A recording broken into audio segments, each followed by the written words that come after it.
Assalamualaikum warahmatullahi wabarakatuh. Perkenankan kami dari kelompok 2 akan mempresentasikan hasil dari diskusi kami mengenai buku pengantar filsafat yang dibimbing oleh Bapak M. Fatur Nador, MAG, selaku dosen pengampu mata kuliah filsafat umum. Selanjutnya saya akan memperkenalkan nama-nama dari kelompok 2. Yang pertama ada Anissa Alfa Fauziah, yang kedua Nur Lailatul Badriyah, dan yang ketiga ada Abdul Basit Al-Hakim. Oke, langsung saja saya akan menjelaskan mengenai bab yang pertama dan bab yang kedua, yaitu ada pengertian filsafat dan sejarah singkat filsafat. Filsafat sendiri diambil dari bahasa Yunani yaitu filosofia, yakni gabungan dari dua kata, yaitu philos dan sophos. Philos artinya adalah cinta dan sophos artinya adalah kebijaksanaan. Dengan kata lain, filosofia adalah cinta pada kebijaksanaan. Selanjutnya, filsafat dilihat dari dua segi. Yang pertama ada segi pengetahuan dan yang kedua ada dari segi aktivitas. Dari segi pengetahuan sendiri, filsafat adalah jenis pengetahuan yang berusaha mencari hakikat dari segala sesuatu yang ada. Dilihat dari segi aktivitas, filsafat adalah metode atau cara yang radikal untuk mencari keterangan yang terdalam tentang segala sesuatu yang ada. Selanjutnya, di bab yang kedua, ada sejarah singkat filsafat. Di masa kuno, pemikiran manusia masih diliputi dengan corak berpikir mitologis, di mana pemikirannya hanya terkait dengan kehidupan sehari-hari dan belum menyeluruh.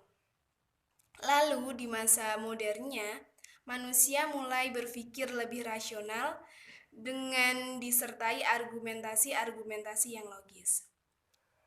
Selanjutnya ada bab yang ketiga dan keempat akan dijelaskan oleh rekan kita yaitu Mbak Lailatul Badriyah. Kepadanya dipersilakan. Assalamualaikum warahmatullahi wabarakatuh. Nama saya Nur Lailatul Badriyah. Di sini saya akan melanjutkan presentasi dari rekan saya Anissa Alfa Fauziah mengenai filsafat, ilmu pengetahuan dan agama. Yang pertama, filsafat. Filsafat adalah ilmu pengetahuan yang dipandang secara objektif atau universal. Yang dimaksud universal adalah dipandang secara umum atau menyeluruh, yang bersifat pasti. Yang kedua, ilmu pengetahuan.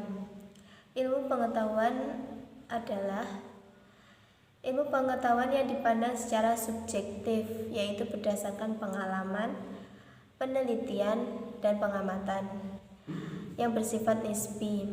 Yang dimaksud nisbi adalah bisa jadi benar atau salah. Yang ketiga, ilmu agama. Ilmu agama sama seperti ilmu filsafat, yaitu bersifat pasti, karena ilmu agama berdasarkan pemikiran tokoh-tokoh yang dikaji dan juga berdasarkan bukti. Buktinya adalah seperti Al-Quran dan hadis. Terima kasih. Itulah penjelasan dari saya. Materi selanjutnya akan disampaikan oleh rekan saya yaitu Basit. Assalamualaikum warahmatullahi wabarakatuh.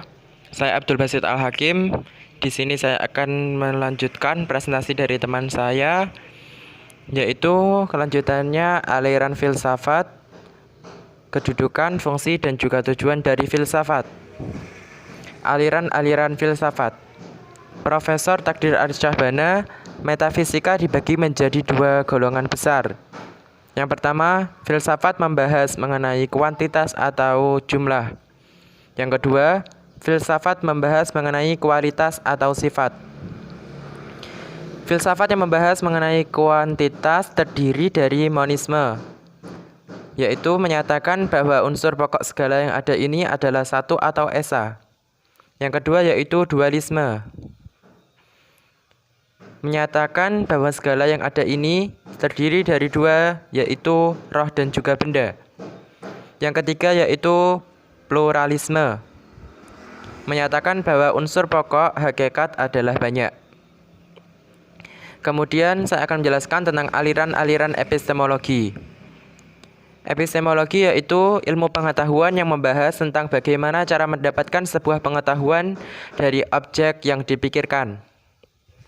Aliran-aliran epistemologi menurut sumber pengetahuan dibagi menjadi tiga.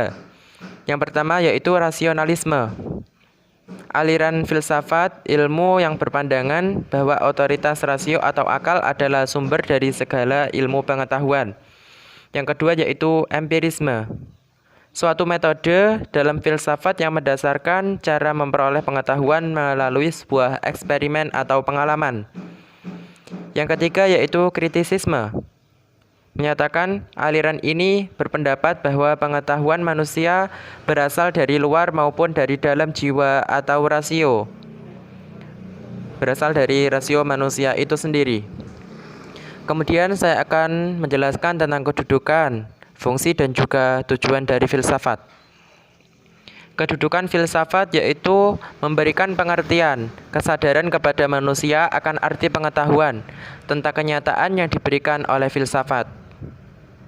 Fungsi filsafat diantaranya yaitu melatih berpikir serius, kritis, rasional, dan juga logis, serta argumentatif, mengembangkan semangat toleransi dalam perbedaan pandangan atau pluralitas, dan mengajarkan cara berpikir yang cermat dan tidak kenal lelah.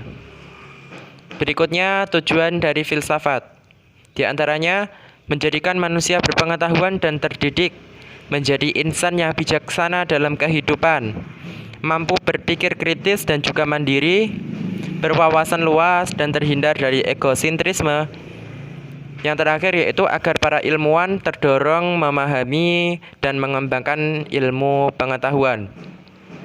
Dari presentasi kami dapat disimpulkan bahwa pemahaman terhadap filsafat sangat diperlukan, terutama untuk melengkapi pemahaman kita terhadap realitas kehidupan yang diciptakan oleh Allah Subhanahu wa taala. Dalam Al-Qur'an diperintahkan kepada umat Islam untuk mengolah dan mengembangkan potensi akalnya. Sekian presentasi dari kami. Jika ada kurang lebihnya, kami mohon maaf sebesar-besarnya. Wassalamualaikum warahmatullahi wabarakatuh.